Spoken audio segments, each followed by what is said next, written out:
कोल्हापूर जिल्ह्यातील काळंबावाडी धरणाच्या गळतीची बातमी सगळ्यात आधी एबीपी माझानं दाखवली होती। त्यानंतर आता या धरणाची गळती काढण्याच्या कामाला प्रत्यक्ष सुरुवात होणार आहे। आज कोल्हापूरचे खासदार शाहू महाराज यांनी धरणाच्या गळतीची पाहणी केली आणि अधिकाऱ्यांना सूचना केल्या।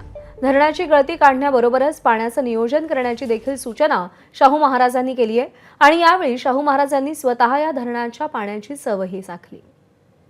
गळती काढण्याचं महत्त्वाचं आहेच आहे आणि इंजिनियर साहेबांचं सुप्रिंटेंडेंटचं म्हणणं आहे की त्या धरणाला काही धोका नाही आहे त्यांच्या तज्ज्ञ समितीच्या रिपोर्टप्रमाणे, परंतु गळती काढलीच पाहिजे, त्यात काही प्रश्न नाही। आणि ती आता मला वाटतं 15 दिवसाच्या आत 15 जानेवारीपर्यंत संक्रांत झाल्या ते सुरू करतील। आणि किती वर्ष चालणार म्हणतायत? पुढे 2 वर्ष या की 2 वर्ष हे काम चालणार आणि 2 वर्षात आज जी आपल्याला इथं सगळी गळती दिसते ती पूर्णपणे 99% बंद करण्याचा त्यांचा प्रयत्न राहील। कोल्हापूर जिल्ह्यातील काळंबावाडी धरणाला गळतीचं माहिती बातमी एबीपी माझानं दाखवल्यानंतर या ठिकाणी ह्या गळतीच्या काढण्यासंदर्भातल्या कामाला या ठिकाणी प्राधान्य दिलं जाते आणि पाहणी देखील आता शाहू महाराज या ठिकाणी होताना आपल्याला पाहायला मिळत आहेत। एकूण जर बघितलं तर एबीपी माझानं जवळपास 5 वर्षांपूर्वी काळंबावाडी धरणाच्या गळतीची जी बातमी आहे ती समोर आणली होती। त्याच्यानंतर विधिमंडळामध्ये अनेक लोकप्रतिनिधींनी याच्यावरती आवाज उठवला।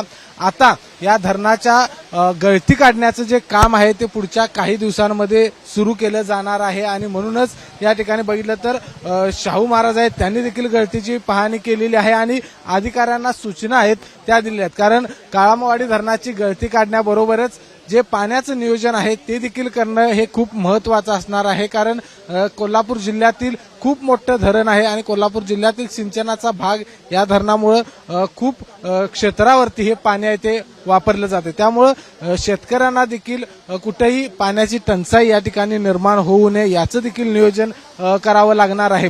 एकूण जर बघितलं तर जी पाण्याची गळती आहे ती अक्षरशः एखाद्या धबधब्याप्रमाणे पाण्याची गळती आहे ती या धरणातून होताना आपल्याला पाहायला मिळते। त्यामुळे एकूण जर बघितलं तर या गळतीचं काम आहे ते तातडीनं करणं हे देखील खूप महत्वाचं असणार आहे आणि म्हणूनच जे गळतीचं काम आहे ते जानेवारी महिन्याच्या पहिल्या किंवा दुसऱ्या आठवड्यामध्ये सुरू होईल।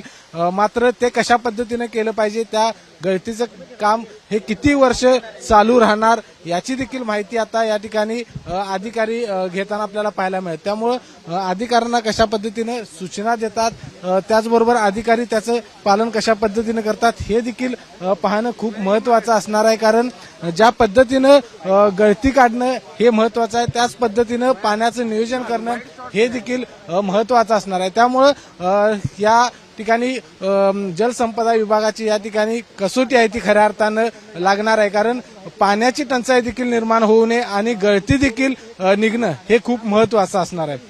कॅमेरामन निलेश शेवाळेसह विजय केसरकर, एबीपी माझा, कोल्हापूर। एबीपी माझा, उघडा डोळे बघा नीट।